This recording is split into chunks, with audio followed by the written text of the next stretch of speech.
Madhava Kunja Bihari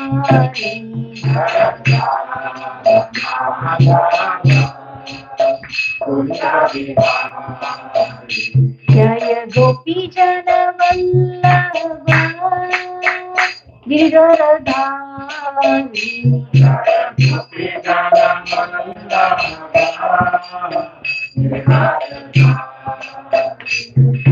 Yashodanandana Vrajana Ranjana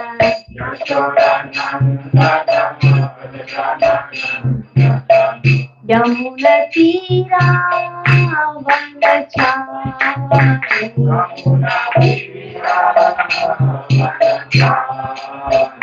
Jaya Radha Madhava Kunja Bihari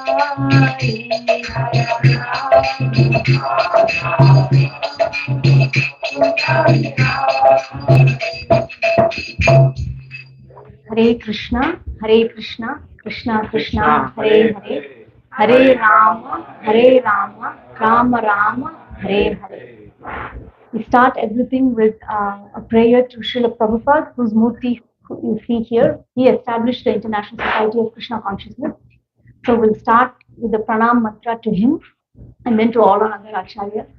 Nama Om Vishnupadaya Krishna Prasthaya Bhutale Srimate Bhaktivedanta Swami iti namine Namaste Saraswati Deve Gauravani Pracharine Nirvishesha Sunyavadi Paschatya Desha Tarne Om Ajnana Timirandasya Jnananjana Shalakaya Chakshurunmilitam Yena Tasmai Shri Gurave Namaha Shri Chaitanya Manobishtam Savitam Yena Bhutale Swayam Rupa Gadamayyam Dati Swa Padantikam Vandeham Shri Guru Shri Vitapada Kamalam Shri Gurun Vaishnavamscha Shri Rupam Sagrajatam Sahagana Raghunathanvitam Tam Sajivam Sadvaitam Savadutam Parijana Sahitam Krishna Chaitanya Devam Shri Radha Krishna Padan Sahagana Lalita Shri Vishakhanvitamscha He Krishna Karuna Sindhu Deena Bandho Jagatpate Gopesha Gopika Kanta Radha Kanta Namostute Tapta Kanchana Gaurange Radhe Vrindavaneshwari Vrishabhanu Sute Devi Nami Hari Priye Vancha Kalpa Tarubhyascha Kripa Sindhurya Evacha Tanam Pavanebhyo Vaishnavebhyo Namo Namaha Shri Krishna Chaitanya Prabhu Nityananda Shri Advaita Gadadara Shiva Bhakta Vrinda Hare Krishna Krishna Krishna Hare Hare Hare Rama Rama Rama Hare Hare. Hare Krishna, welcome everyone to our Sunday feast. We have many devotees visiting. Thank you for coming. So today is going to be a very interactive session, just like we do in Sunday school. A lot of questions and answers. And what was the recent festival we celebrated last month? Ram Navami. Okay. What's the festival we're going to celebrate next month? Narsimha Chaturthi. Okay. You probably noticed that we have a lot of festivals in Sanatana Dharma and Vedic culture. We have a lot of festivals. If you start with the calendar year in January, what do we celebrate? Makar Sankranti, yeah. And this doesn't even include all the appearances and disappearances of all the acharyas in our parampara. February, what do we celebrate? Mahashivratri. What else? Nityananda Trayodasi, Advaita Acharya, Varaha Avatar, right? March, what do we celebrate? Gaur Purnima, okay. April, we talked about Ramanavami. This year it was the last day of March. May, we talked about Narsimha Chaturthi. June, what do we celebrate? Ratha Yatra, Akshaya Tritiya. And July, August, what else do we celebrate? Balram Purnima, Janmashtami. After Janmashtami comes Radhashtami, Prabhupada Appearance Day, right? That compasses August and September. What do we celebrate in October? Kartik, right? Kartik in October and November. And then in December, we Dasara, yes. Diwali, yes. We forgot Diwali. Govardhan Puja, Annakut, yeah. And Ganesh Chaturthi. So many festivals come. And what do we celebrate in December? Very important for us, for Srila Prabhupada. Gita Jayanti, the Gita was spoken in that month, and we honor by sharing the Gita with a lot of people. So we have a lot of festivals, right? And these festivals are not only for us to get together, celebrate, dress up, decorate the deities, get together, binge on prasadam. That's not the only reason for these festivals. As we invest in the external preparation that we do, we also have to invest in our internal consciousness and cultivation. So next month we will be celebrating Narasimha Chaturdashi, and so we need to think about, when we think about Narasimha Dev and Prahalad, what comes to our mind? What qualities come to our mind first? When you think of Narasimha Dev, what do you think? Pillar, yes. What else? Anger, yes. So pillar would also mean that he's present everywhere. You can't limit him. You're not limiting him to the temple or anywhere. He's present everywhere, right? And that gives us lasting peace and also fearlessness, right? When we think of Prahalad, what quality do we think of? Surrender. True bhakta, yes. Surrender, yes. Young age. At a very young age, yeah. Someone said tolerance, yeah. And for me, what really inspires about Prahalad is his confidence. He's only 5. He's growing up with a very abusive father, a father who at every turn is trying to kill him. And he doesn't have very much support in his family, and still he soldiers on, trial after trial, tribulation after tribulation. So that must mean a lot of confidence.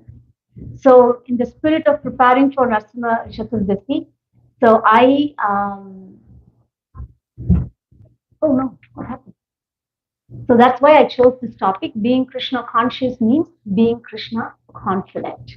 Okay, we are not assessed in our Krishna consciousness by our external, what we wear, what we have on our forehead, but how we conduct ourselves and how much the principles of Krishna consciousness has affected our demeanor, our practice. So these are the references that I used. So of course, Srila Prabhupada's Bhagavad Gita as it is. I was introduced to this book in this country, not in the country where I was born, but in this country, thanks to Srila Prabhupada. So Bhagavad Gita as it is, if you have not seen the book, it has word by word translation, English translation, and the purport. So that's our foremost source.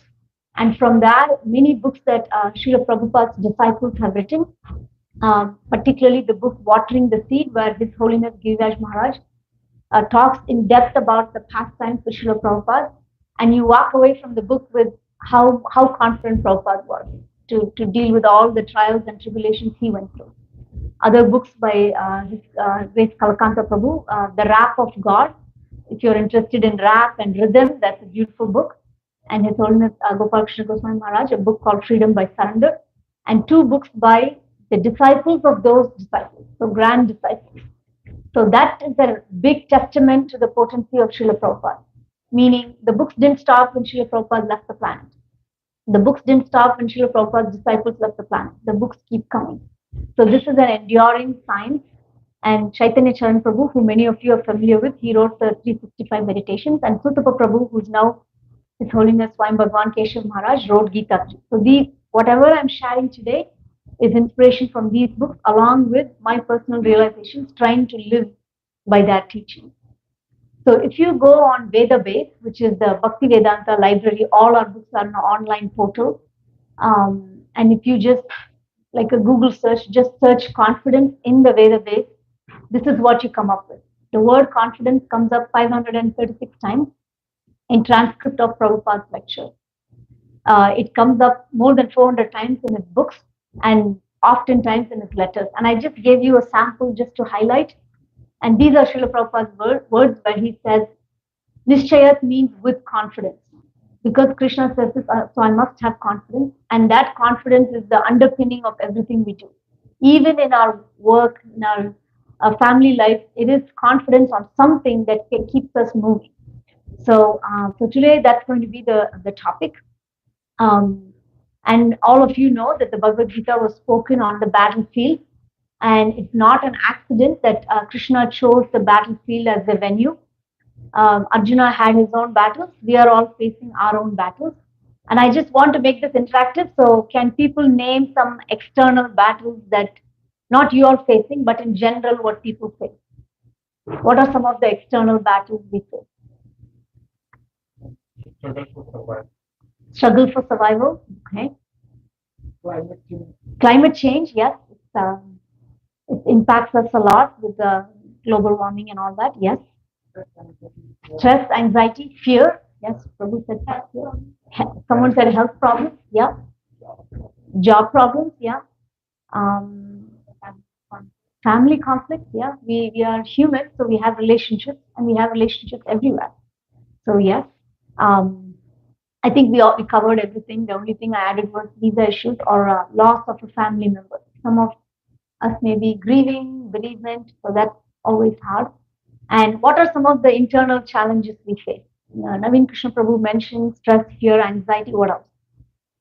Sometimes as devotees, we go through that too. Anger, yes. Greed, yeah. What else? Then we have guilt. Feeling guilty, yeah. Yes, Prabhu. Jealousy and envy, okay. Insecurity, yes. Pride, yes, yeah. And sometimes we go through periods where we may be confused, right? We have all this knowledge. Hare Krishna. We feel dejected, we feel depressed. Sometimes we are so apathetic, we have no motivation. Naveen Krishna Prabhu mentioned fearful. We sometimes don't want to leave the comfort zone. We just want to stay where we are. Like, why take a risk and do something big? And sometimes we suffer from absolute lack of clarity. When things get overwhelming, we just don't know what to do there. What's the next step that we need to take? Yeah. Can you all share some examples from the Srimad Bhagavatam and lives of devotees of those who experience each one of these external and internal challenges? You should say the challenge and you should say the example. Yes, sir. Finances. Yes, Sudama was. He had a large family and was struggling with money. Yes. Either Prabhu. Yes, okay, from our perspective. Yeah, from our perspective. Loss of family, Arjuna. Yes. Yeah, Arjuna heard the entire Gita but had to contend with loss of his son Abhimanyu. Yeah. Yes, Prabhu. Yes. Yes. So desperate to have that one thing in life that is so elusive and hard to get, but wanted that, and that resulted in a chain of events. Yeah. Yes, Prabhu. I don't know if it is can be relatable, but visa issue. Yeah. Who had visa issues? For Kumar.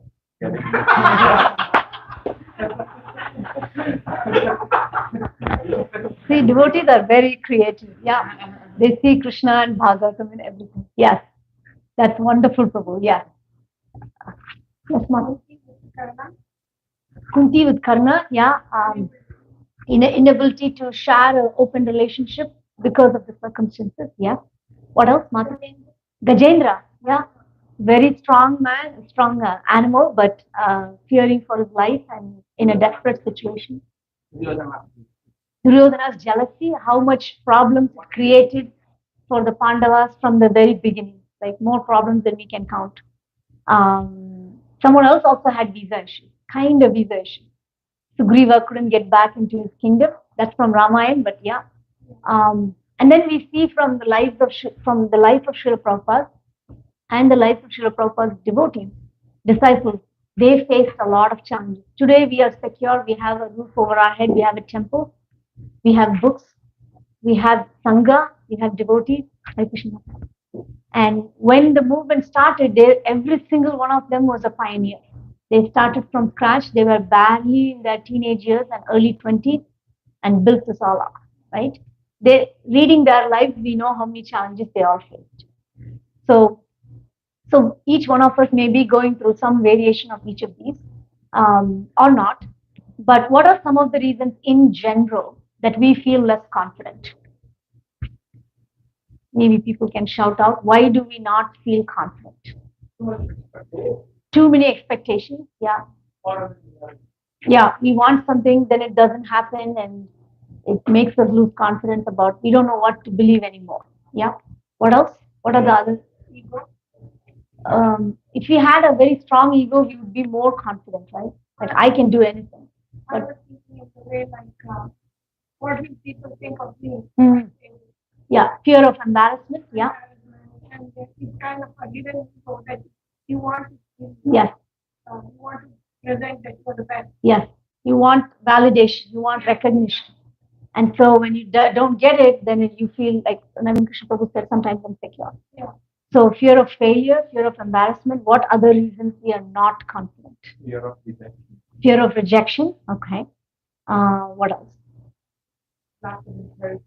Lack of encouragement. Yeah, you're working hard, but you're not getting reciprocation, and then you're not sure, like, is my contribution worth it? Yeah. Or like Oh yeah, no, not having a support system. Yeah. As Ram Kirtan Prabhu mentioned, I happen to have a lot of interface with people dealing with health challenges, and oftentimes the biggest fear is they have is fear of the unknown. You don't know how life will be 5 years from now, 6 months from now, right? That's fear of the unknown. Fear of losing something. When you have illness, when you have finances, you're losing something. Fear of illness or death. And all these happens because of what? We struggle shaking in our boots with fear because of one big problem. Yes. Alankar Prabhu, maybe telemedicine, telepathy, he saw this, yeah. Lack of faith in Krishna and general lack of faith in the bhakti process. Yeah. And when we don't have faith, and when the winds of the life buffet us and unmoor us from our anchor, we get paralyzed by anxiety. When it matters the most, when all the things we need, the time comes that we have to practice them, we are totally paralyzed by anxiety. We always focus on what are the 100 ways things can go wrong, instead of getting excited about what are the ways things can go right, right? So this is what we suffer from, or at least I suffer from. So how do we get over this? So this is my humble opinion, that mercy and trust in the Guru Parampara, mercy from the Guru Parampara and trust in the Guru Parampara, excuse me, and feeling secure in as an individual, each one of you, your relationship with Krishna. For me, my relationship with Krishna. Those are the two things, in my humble opinion, will lead us to have a Krishna confident life. So when we are dealing with a lot of challenges, the first thing we have to do is accept the situation. We have to, sometimes there's just no other choice. We have to accept the situation. Can someone think of a verse from the Bhagavatam that hits the nail on the head? That when you have problems, you accept it. Yeah. Yeah. So Mataji mentioned a verse that Brahma says, where one who patiently accepts suffering, thinking that these are happening because of things that I committed in my past life, and while going through suffering, you're still offering obeisances to Guru, Parampara, and Krishna, is eligible for liberation. So even in practical life, you have to accept the situation. And you have to tell yourself, Krishna put me in this space, in this situation for a reason. I can choose to hyperventilate and get into a negative state, or I can ask myself, what am I going to learn from this? Krishna, what do you want me to learn from this? Right? And instead of, why did this happen? I just want life to be how it was 1 year ago. We can ask, how can I be of use in this situation? How can I serve even in this situation? And that leads, and we can only do that when we have an attitude of fearlessness. Okay? And that comes from thinking that Krishna is in control. He has already given me the strength to deal with whatever I'm going through. He and Guru are constantly guiding and protecting me. And I'm never, ever alone. Okay? So it starts with that realization. And it's not enough if we have the fearlessness, if we accept the situation, we're trying our best, even if we are fumbling, we are moving on. It's not enough to have all that, but it has to culminate in decisive action in Krishna consciousness. And there's a lot of ways how we can do this. There's a whole chapter, Karma Yoga, chapter 5, Action in Krishna Consciousness. We have limited time, so we're going to just touch upon it briefly. So how many of you find the statement, Krishna is in control. Krishna put me in this for a reason. And I'm going to move forward knowing that he's already given me the strength to deal with that. How many of you find that empowering? And how many of you find that limiting? Let's start with how many of you find it limiting. What do you mean Krishna is in control? Does it mean like I don't have to use my intelligence? I don't have to use my ability? How many of you feel that?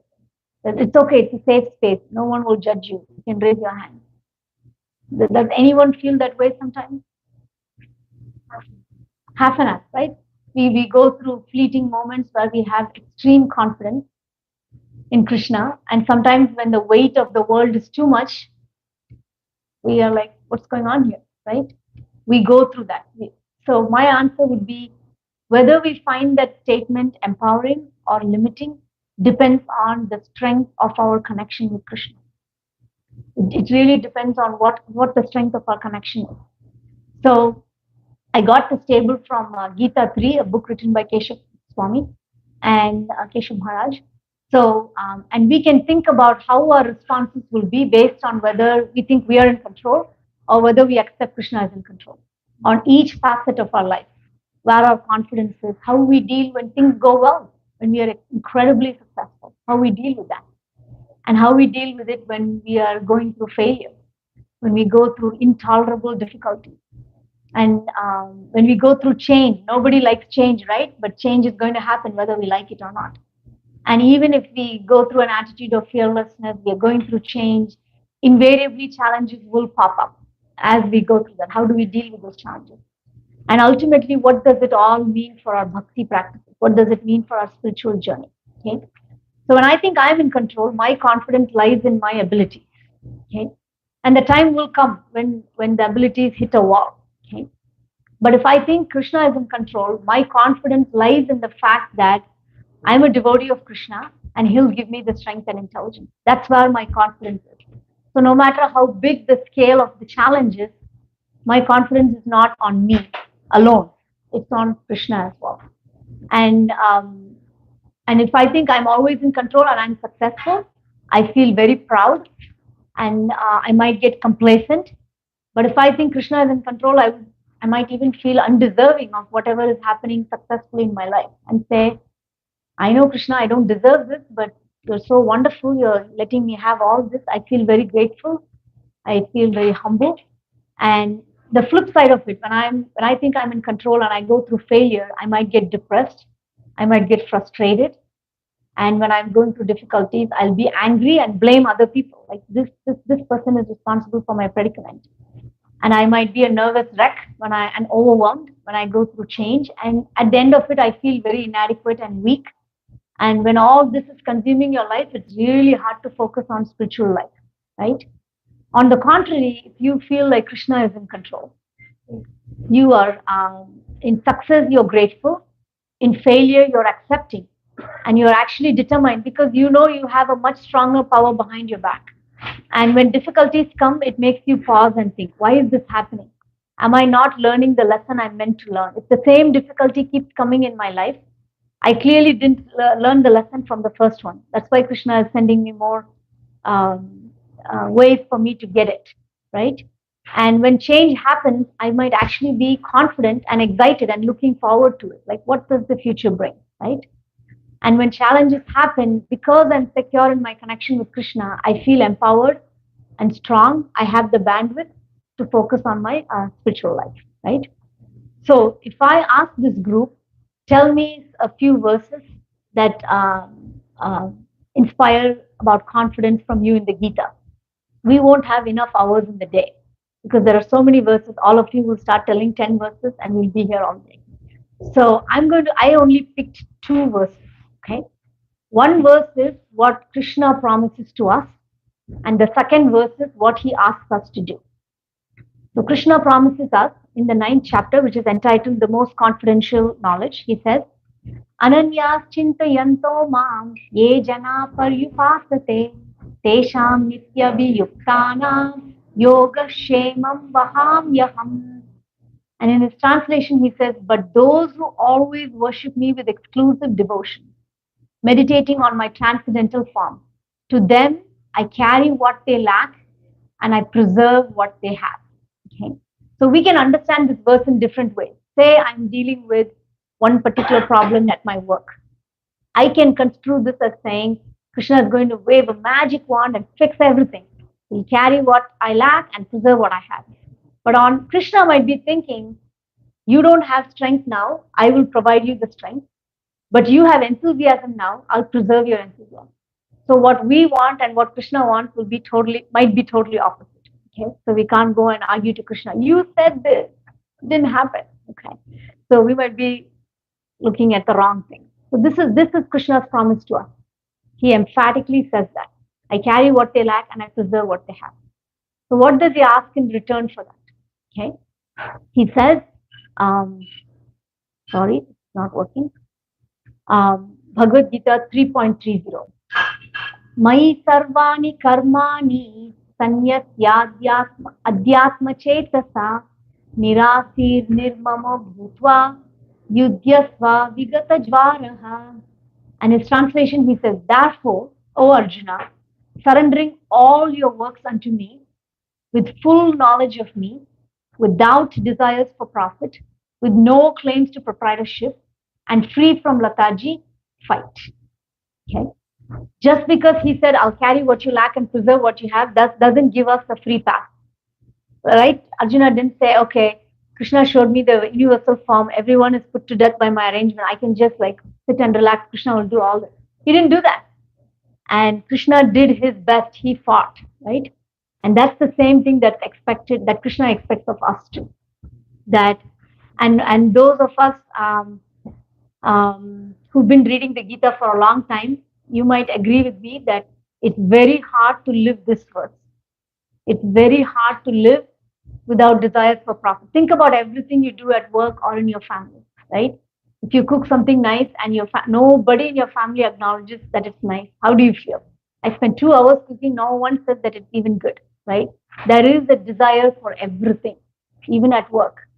We are not truly, entirely altruistic or selfless. There's always that we are looking for what's in it for me. And Krishna smashes that, right? He wants us to work without desires for profit. And also sometimes, even when we do a small contribution, we try to announce it to the world every little time that we had something to do with that, right? Krishna breaks that too. No claims to proprietorship. Don't go around saying how good you are, right? And then people might say, if there's nothing in it for me, what's my ambition to work? And he addresses that in the last one, free from lethargy, right? So you have to work. We all need to ask ourselves, everything we do, seva, what we do at work, in our interactions with family, am I doing it, A, surrendering all works unto Krishna, B, full knowledge of Krishna, without desires for profit and no claims for proprietorship, and are we free from lethargy? So these are all questions that we can ask ourselves. And in my humble opinion, the process to become Krishna confident, it starts with knowledge. It starts with really understanding our philosophy. Who is Krishna? Who is Guru? And we have plenty of books. We have the Gita, we have Srimad Bhagavatam, we have Chaitanya Charitamrita. If you find the Sanskrit overwhelming or the text is dense, you can always start with the 50 other books that Srila Prabhupada wrote and the 100 other books that Srila Prabhupada's devotees wrote. Okay, establishing your relationship with Prabhupada and then going on to these other books. So you have plenty of books to read. And so we can start reading.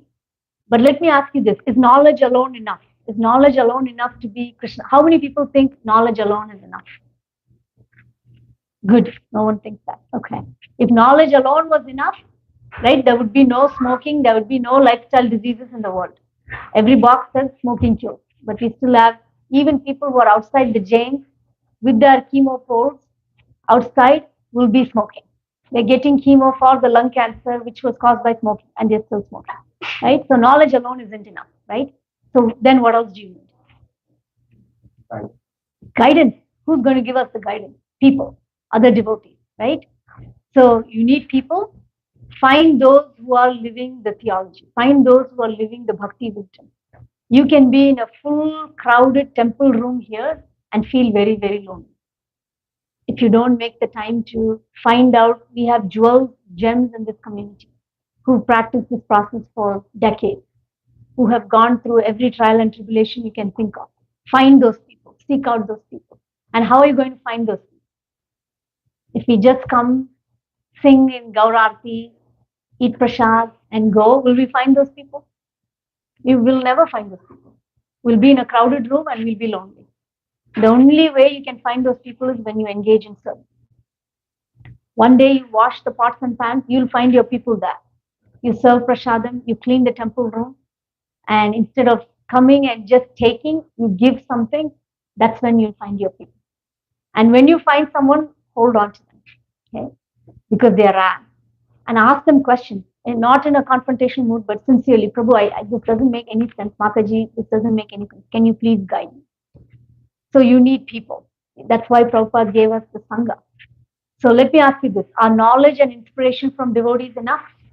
You have the knowledge, you have devotees. Is that enough? What else do you need? You need practice, right? You know who Krishna is, you know who you are because of devotees. But at the end of the day, it's an individual thing between you and Krishna. What's the relationship between me and Krishna? What's the relationship between me and Guru Parampara? The pictures that we have on the altar, they are not just pictures. We can have relationships, living, breathing relationships with every single one of those acharyas. They've written books. They've gone through some of the troubles that we are going through. And we need to put in the effort. Okay? So let's think about how we start. Let's think about our morning program. Okay? What's the first prayer we sing? First thing in the morning, you wake up. What's the first prayer we sing? Samsara dava nalalita loka pranaya karunya gana ganasam praptasya kalyana guna navasya vande guru shri charanarvindam. What's the meaning of the prayer? The first verse, what's the meaning of the first two lines of that prayer? Samsara, my Guru will deliver me from the fire of material existence, which is filled with difficulty. That's the first paragraph of the first prayer that you recite first thing in the morning. Okay? And all the topics we're talking about, difficulties and all that, it starts with your faith in Guru, your implicit faith that your Guru will take care of you, right? So, okay, so that's the first prayer. What's our next prayer? After Guru Ashtaka, what's our next? Yeah. I meant like the totally next prayer, new prayer. Narsinga prayers, right? Ito narsimho parato narsimho yato yami tato narsimho bahe narsimho hridaye narsimho narasingamadim sharanam prapate. So you are never alone. The Lord is within you. The Lord is outside you. The Lord is even within those people who may be tormenting you. Right? And to that Narsimha I pray. Okay? That gives you fearlessness because you're never alone. Why should you be alone? The Lord of the universe with all his potencies is with you. Right? What's the next prayer? After Narsimha? Tulsi prayer. And we sing Etomara Sharana Loy Tara Vanchapurna Hoy. What those two lines mean? What does those two lines mean? Okay, I take shelter of Tulsi Marani. Okay. Next, what does it mean? Whoever takes shelter of Tulsi Maharani will have all their wishes fulfilled. Okay? So that's your association with the devotee of the Lord. First your Guru, then Krishna, then other devotees, Bhakti Devi, Tulsi Devi. Okay? And what's our last prayer of the morning? Shikshashtakam, and then Guru Ashtakam, the one we sing, right? Chakrudan Dino Jay Janme Janme Prabhu Se Divya Gyan Hridaya Prakashito. So what does that verse mean? That particular verse, what does it mean? Of knowledge that is revealed within. Divya Gyan Hridaya Prakashita. So you started with the Guru and you're ending with the Guru, and he'll give you knowledge, and where will that knowledge come? From within. Okay, he will eradicate your ignorance and open your eyes to wisdom. Okay, So imagine if we truly internalize the meaning of the prayers we are singing in the morning program. How much faith that would give us. And it sets the tone for the entire day. Before you go into the world and face what you have to face, you have all this. I'm already empowered. I have all this. I'm blessed to have all. What do I have to complain about, right? So that's our morning program. And of course, japa. Many things can be said about japa.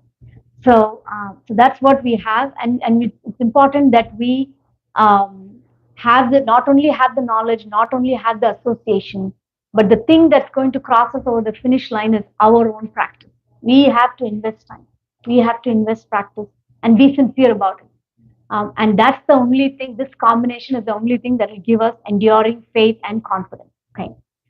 So many of you might have thought when I showed that Gita 3.30 verse, it's very hard to do it. No desire for profit. I mean, we all want something, right? Every time we come to Radha Natabal, we have a list. Give me this, give me that, right? So how do we practically serve in the way Gita tells us to? It's to never give up. Whatever we are going through, we never give up bhakti. We never give up whatever we are supposed to do in the realm of what we are dealing with. And to be ready and willing to do whatever it takes. Because when we go through difficulties, the path is not going to be easy. It's going to have ups and downs, and to give you a quality time and undivided attention. Don't go through the motions. Don't do things for the sake of doing, and to constantly meditate on your goal. If you can think of a problem of I'm going through this problem, how am I going to get through it? Or you can think of it as Krishna put me in this situation. Krishna will give me the strength. But the only difference is you've introduced Krishna into the equation. And that takes you to a more safer space and a more confident space.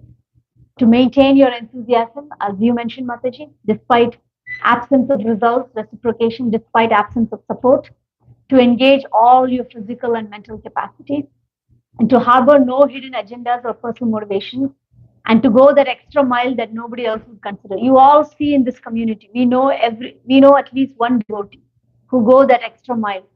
They do things that they don't have to do, but they do it. Let that be your inspiration for whatever you're doing in your other parts of your life. And to be so immersed in your goal that you're no longer worrying about getting the credit. Have you been in those? Have you been in that space? Right? Most of us are in that space the day of Janmashtami. Right? We have a lot of preparation going on. We're so absorbed in service. We really don't worry about who gets the credit or whether we even get the credit. We just want a successful Janmashtami. Right? But how can we preserve that mode 365 days a year? Right? So, so we also, being Krishna confident also doesn't mean being reckless.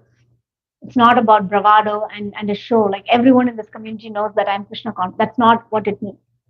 It means being quietly confident. It means being humble. It doesn't mean Krishna is always with me, Narasimha is always with me. I'm going to put myself in a dangerous situation and Krishna, you come save me. That's not how it works, right? It's not being reckless. It's thinking that if my intent is sincere, and what's my intent? To please Guru and Krishna. And if my actions are with a service attitude, I'm not craving for recognition, I'm not craving for validation. If I do these two things right, then Krishna and Guru will always back me up. I have no doubt about that. Krishna and Guru will always back me up.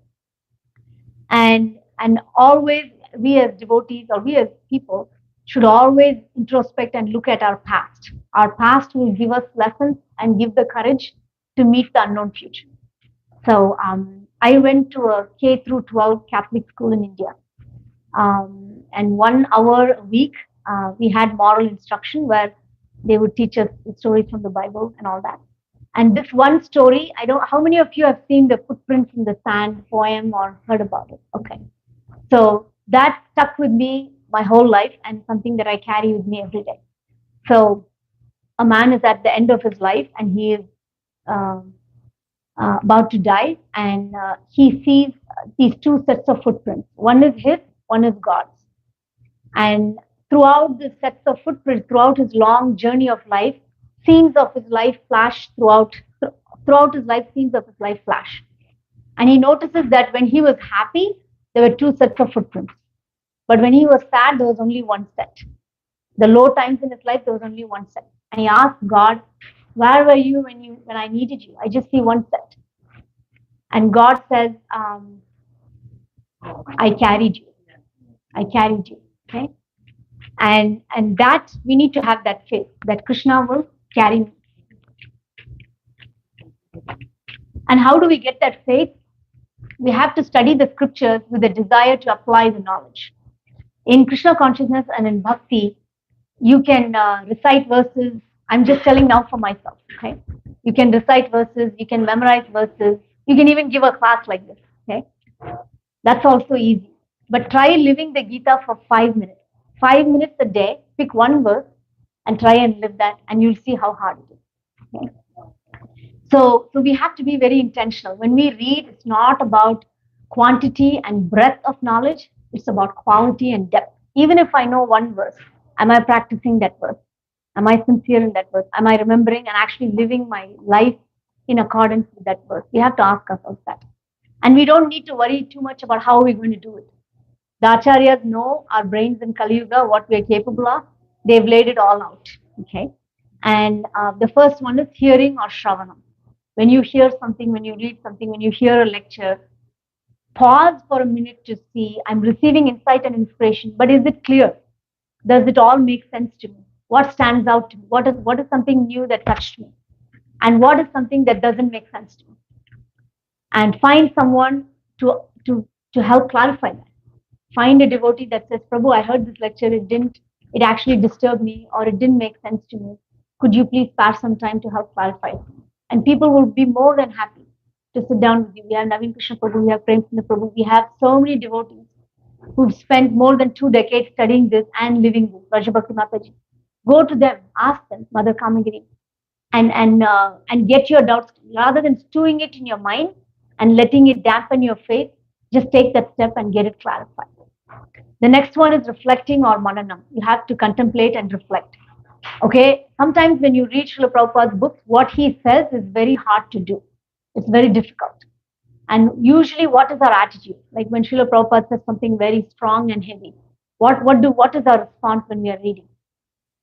Not applicable at Yeah, not applicable at this time. What else do we say? The best one. That is only for pure devotees. I'm not a pure devotee, right? Let me give myself a free pass, right? We can say, yes, that is for pure devotees. I am not a pure devotee, but I want to be one day in that position. That's an ask. I'm not there yet. Like Dhruva Maharaj, right? I want a kingdom that's bigger than my grandfather. Narada Muni gives them all this big lecture about go back to your palace. And what does Dhruva say? All your instructions are valid. I shouldn't be so angry. I shouldn't be. But I'm not there yet. He's brutally honest to Narada Muni. I'm not there yet. I still want that kingdom and give me a way to do that. So spiritual life starts with that brutal honesty with ourselves. We can fool everyone, but we can't fool ourselves. We know where we are. And saying, this is not my experience. I am not able to practice this. Even Gita, that verse that I showed, I'm not able to practice this. But what opportunities and what difficulties, if I practice this verse, what are the difficulties that would bring? So at least you're thinking about it. You're not dismissing it. You're thinking deeply about how can I practice it. And the next one is applying or nididhyasana, practical realization and application. How does this verse relate to my life now? Because I read this verse, because I read this purport, what change am I going to make in my life? Otherwise, we can go through reading and reading and reading without really changing anything. So we really, that is knowledge or gyan, but when you apply it, it's realized knowledge or vigyan. So that we have to make that leap from knowledge to realized knowledge, and that's wisdom. And lastly, we know what to do. We have devotees who encourage us what to do. We are practicing, but sometimes we don't see results. So that tells us that it's not all within our hands too, right? And that's when we end with the prayer. And it can be prayer in our own words. Krishna, Gita 3.30 sounds great, but I'm not able to practice it. Give me the intelligence. How can I practice it? Prayer in your own words, okay? Or if you are not able to be at that level, you can pick any prayer in the Bhagavatam. The Bhagavatam is the book of prayers, basically. Any difficulty you can think of, it's there. Losing a child, Chitraketu Arjuna. Losing your kingdom, Pandavas. almost at the brink of losing your honor, Draupadi. Every problem, there's no new problem that we are going to face that's not already discussed in the Bhagavatam. It's all that. So pick a prayer that you feel that deep connection to Krishna, that moves you to tears, that you authentically can relish that connection. And it can be the prayers of our acharyas too. We have so many Vaishnava acharya bhajans, more than we have time to read or more time left in our life to read. Kulashekara Alvar prayer. Pick one, but be consistent and internalize the meaning and practice that. So I'm going to stop here. It's 12:21. So we'll thank you very much for the opportunity. If there were any mistakes, they were not out of malice, they were out of ignorance. So please forgive me, and we can open it up for discussion. Thank you.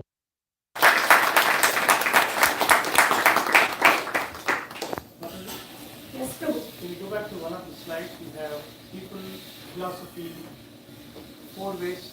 Yes. Sorry, Prabhu. This is so much animation. Yeah. So I was thinking, we have philosophy, we have the people, we have practice, but there is Krishna's mercy.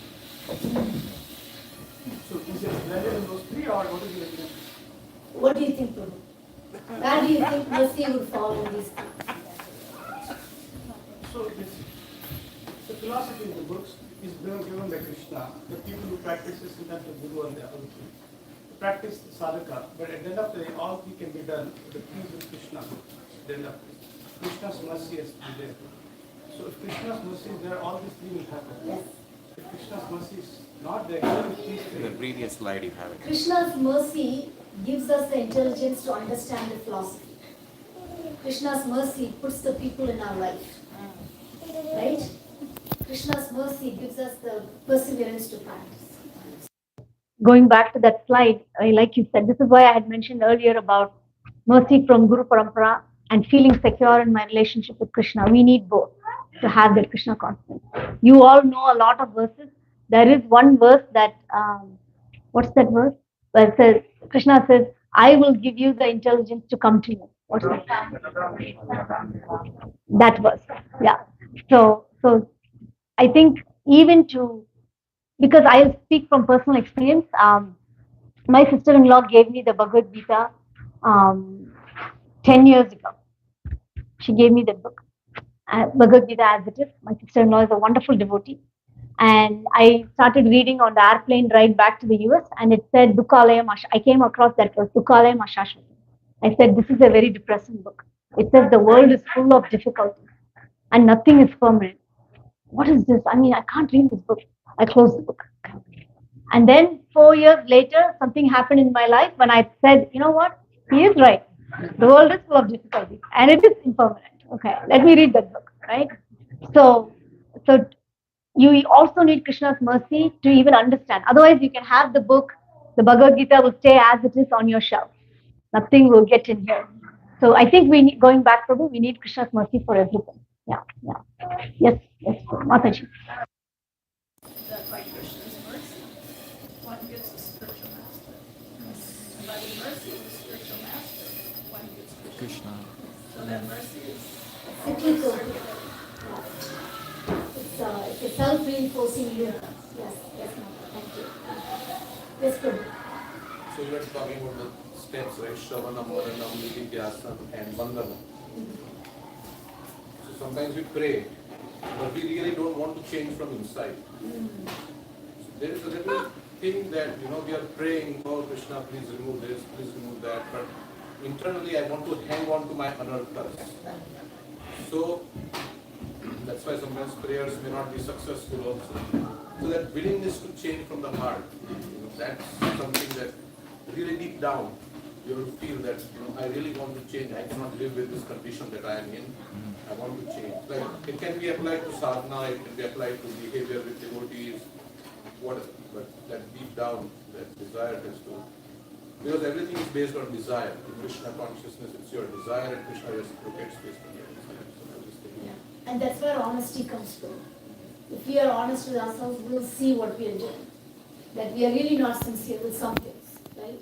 And then we can say, instead of pushing that feeling into the back burner and like hiding it, we can say, I see a hypocrisy in myself. I'm behaving in this way in front of others, but deep down, I'm just not that. There's a huge chasm there. And how can I address that? Krishna, help me get rid of my anger. Right? So being very honest. And when will that come? When we have that personal relationship with Krishna. Because it takes a certain level of vulnerability. And I would also say that one way we can stay honest is by having one person in our life that we can be completely honest and vulnerable to. If you have one person in this devotee community where you can tell, Mataji, this is what people think about me, but deep down I know that's not who I am and I'm struggling. If you can bring yourself to say that to one person, then at least there's someone else to keep you in check. And of course, you have to be willing to, when they say that, you say, but you can't start that way. But so it's very important for us, in my personal opinion, over the years, when we come, we're very enthusiastic. It's all rainbows and unicorns. It's like, oh, wow, how come more people are not here, right? And then as things happen, as problems come, we are at risk of being jaded, apathetic, cynical, and that fire that we had when we came is sometimes lost. So we have to be honest enough to acknowledge, I think I said that. Yes. Yeah, I think the point is about, like, because you said praying, but we still really want to keep that. That really want to keep that means you don't really have a desire to get rid of it. So if Krishna fulfills our desires, if your desire is to really get rid of it, even though it's something, maybe you have an anger problem. Like, Krishna, I really don't want to be angry. But if you really do want to be angry, then you're still going to be angry. So you have to really want to do that, and then Krishna will give the mercy to get rid of it. So you have to be honest if you really want to get rid of it or not. So sometimes there is a faint desire, and then there is a little more intense desire, I want to be Krishna conscious, but I have 10 other desires which are not Krishna conscious, and I also want those, and I want to be Krishna conscious. So it's like one of the multitude of desires we have. So More specific. Because if you say I want to be Krishna conscious, you have a little Krishna conscious, but you want to be more than the little. Like, I want to be a whole bunch of Krishna. So you have to be a little more detailed on what you're asking for. Yes, Mataji. Prabhu? I just wanted to add some context into this discussion based on my reflection. As we move from Sadhu Sangha to Prema, it's like a pyramid. So you go to Nishtha and Nishtha to Asakti and Bhava and Prema. So in that process there is Ananta Nichuti. So how we overcome our Ananta aspects. So in that context, I was listening to one lecture, Bodhava Prabhu. So he was saying there are the three things like awareness, appreciation, and also awareness, application, and appreciation. So you have to have these 3 A's in order to get your faith strong in Krishna consciousness.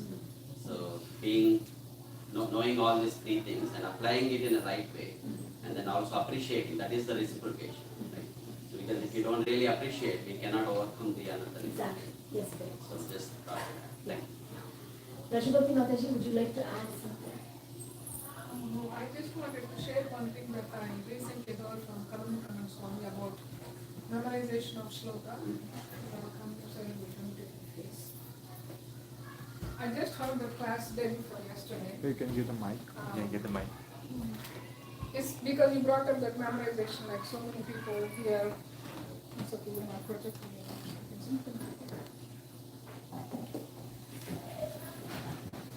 So, can anyone hear? Yes. So this is from Kadambakaran Maharaj, not from me. So I was watching one of his shots, there are a lot of little clips that they are posting recently after he left. So one of those clips is this. So he was saying, many people like to memorize the shlokas.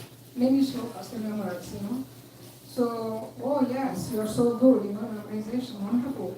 So I memorized the entire 700 shlokas of Bhagavad Gita, which is wonderful. And he said, did you apply one shloka of those 700 shlokas? And then he was relating that to one example. He's saying, if I give you a cookbook, and then you started memorizing all the recipes in the cookbook from page 1 to the last page. Every recipe you ask, oh, this much oil, that much mustard seeds, this. can you cook one preparation of those cookbooks? Oh, no, I cannot cook, but I memorize the cookbook. And so what is the point? What is the point of memorizing the cookbook? If you can make one preparation perfectly out of the cookbook, that's your success. So our success is if we can apply at least one principle that we learn from Bhagavad Gita, that will be the success of our life. Hare Krishna.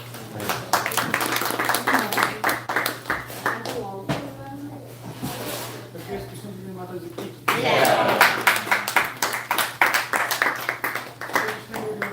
So today's Ekadasi. I just want to say a couple of announcements. Now we're going to put the mats aside, start with Kirtan. James is going to lead the Kirtan. After that, we're also going to cook for evening program. And then during this program, if you want to help, you can come in the kitchen. Or if you want to stay back, you can do that after that. Because we're cooking for 350 people in the evening program. Cooking is done outside. If you could offer it, that would be great. Thank you very much. Let's put the mats aside.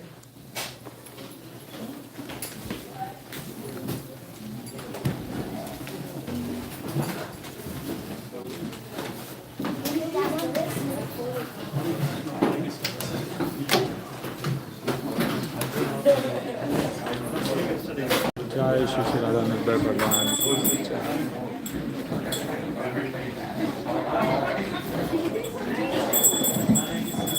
Shri Jagannath Baldev Subhadra की जय।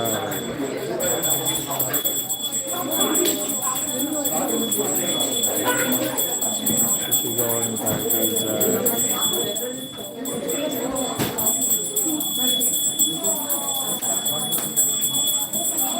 Hare Krishna, dear devotees. Thank you so much for joining on YouTube. Hare Krishna.